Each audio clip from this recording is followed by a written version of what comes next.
Hello, my name is Tara Leslie. On behalf of the Crowfoot Minor Hockey Association, thank you for volunteering to be the manager of your child's Crowfoot hockey team. To support you, the Board of Directors has created the Team Manager Tips for Success YouTube series.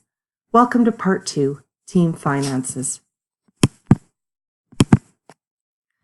In this short video, I will review the expectations Crowfoot Hockey has with regards to team finances, the team budget, and the role of the treasurer, as well as an overview of the major financial decisions made at the team level at the start of the season.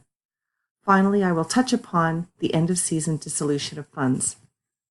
To begin, I want to emphasize some important guiding principles for team finances.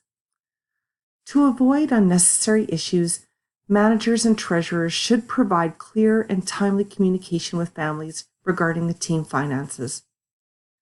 As much as possible, all financial transactions should be completed through a team bank account. From time to time, expenses may be paid by a volunteer, in which case reimbursement should be done promptly. However, it is best to avoid depositing team funds into a personal bank account. Finally, teams are required to follow all federal and provincial laws, including the policies enforced by the Alberta Gaming, Liquor and Cannabis, or AGLC. Team financial decisions are made at the team level.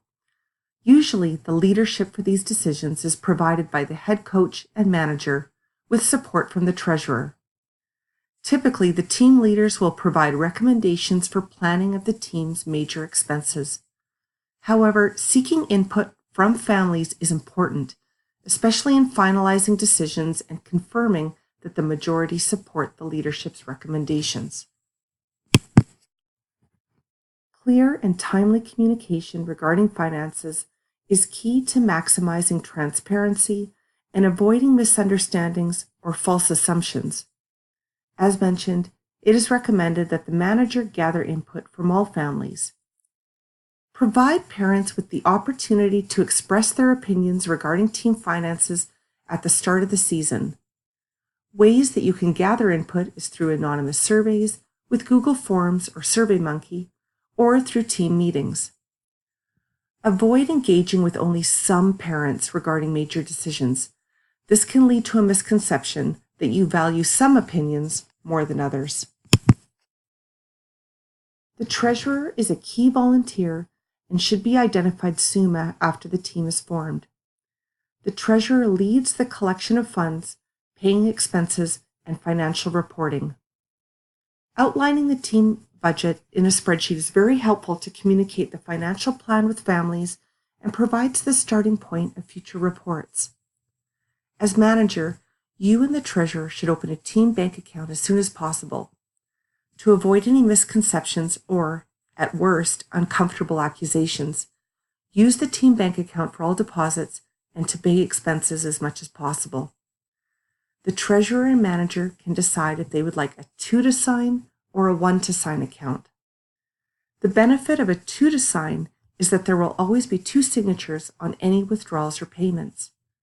The benefit of a 1-to-sign is that the bank can provide you with online banking services.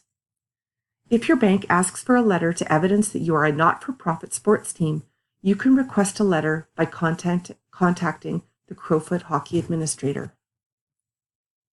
In addition to the start of season budget, the treasurer should provide financial updates to families at predetermined dates. We suggest at mid-season and again at end of season. Many decisions regarding the team finances must be made at the start of the season. These include sources of revenue such as cash calls and fundraising, as well as the major anticipated expenses such as tournament fees, extra training, on ice or off ice, apparel or practice jerseys, and any subsidized team social functions. These decisions inform the initial team budget that is created by the treasurer in consult with the manager and head coach. A common source of team revenue is a cash call. Setting a cash call means setting a requirement for each family to make a financial contribution of a specific amount to the team. Cash calls are very common, and it is a strategy frequently used to get a team up and running financially. The amount of the cash call can vary. Depending on the age group, it could be $100, $200, $300, or occasionally, although rarely, even more per player. When deciding the amount for the cash call, there are many factors to consider. Will the team fundraise, and if yes, to what degree? What are the major expenses the team is facing, and how soon will payment for these be required? Will there be a second cash call later in the season to ease the initial hit? Or, perhaps if the cash call is larger up front, will there be potential to reimburse a portion of the cash call to families later after fundraising is complete? Whatever amount for the cash call is decided upon, the treasurer should collect these funds and deposit them into the team account. E-transfer is a very popular method for families to provide their cash call, and if this is used, avoid depositing to a personal account first. It is best to directly deposit these funds into the team account. Fundraising is optional. If a team decides to fundraise, there are several options.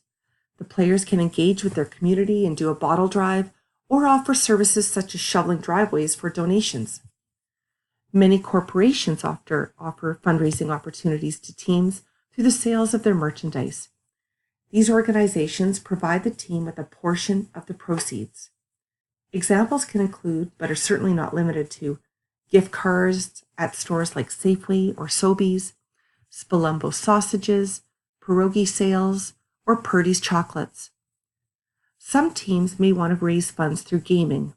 Examples are raffles, 50-50 draws, or silent auctions.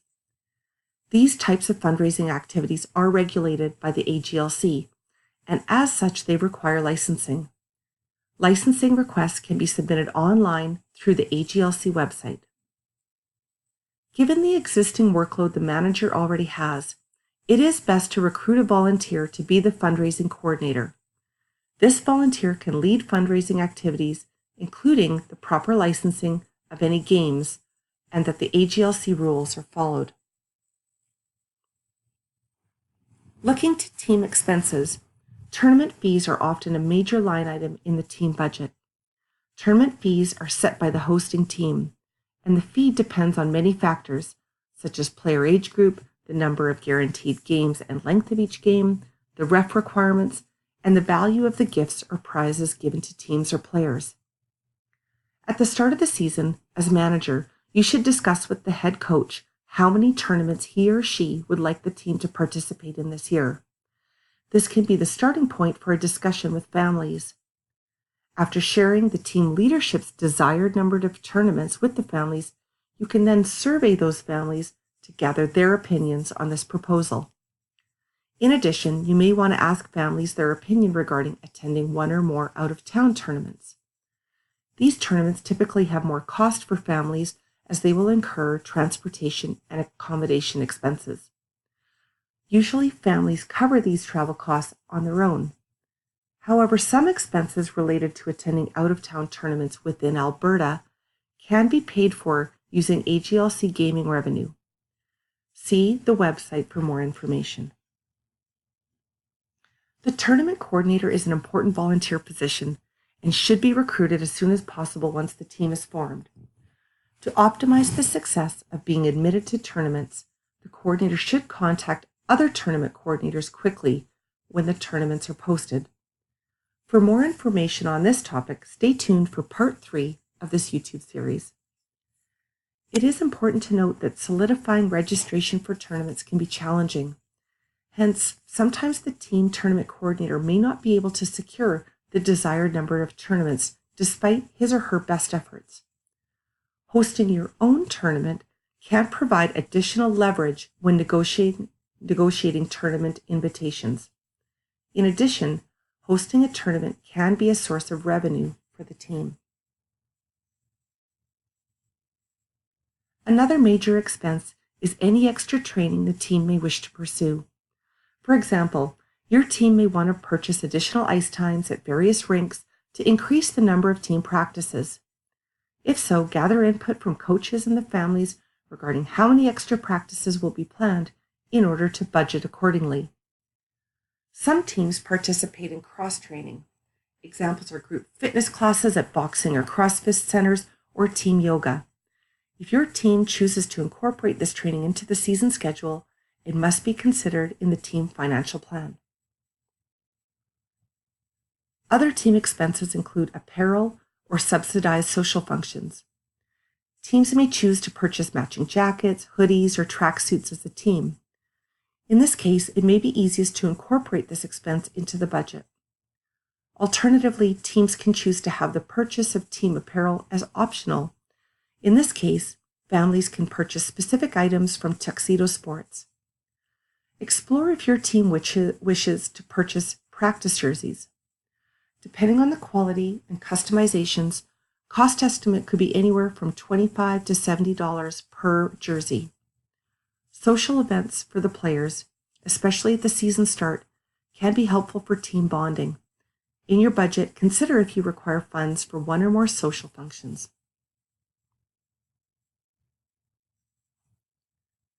It is also a good idea to give some thought to end-of-season financial issues.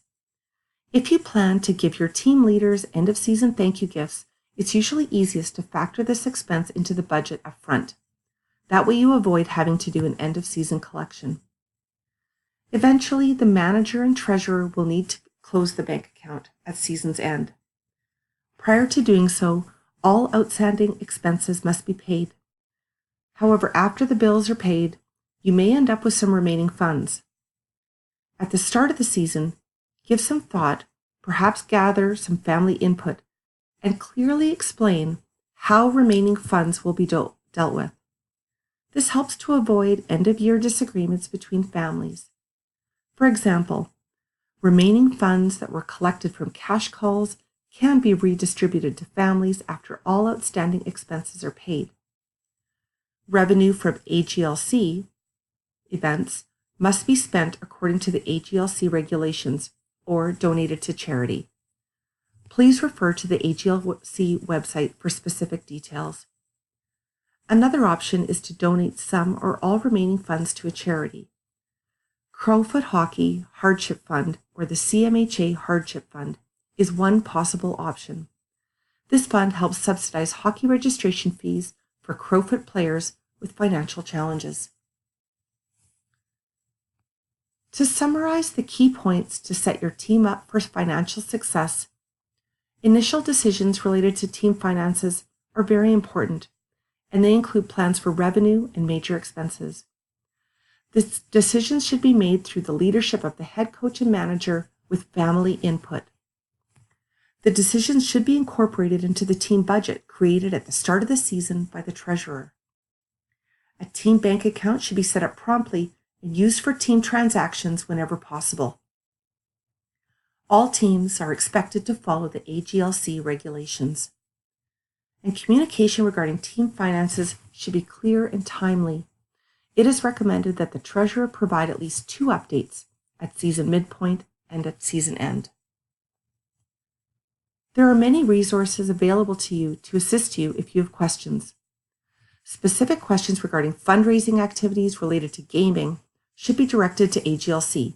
Their website and their phone number is provided here. The Crowfoot Hockey website has a manager resources page where you will find links to the manager's manual and checklist, as well as many other resources. You are also welcome to reach out to your division coordinators or a person on the board of directors. Thank you for your attention, and I look forward to seeing you at the rink.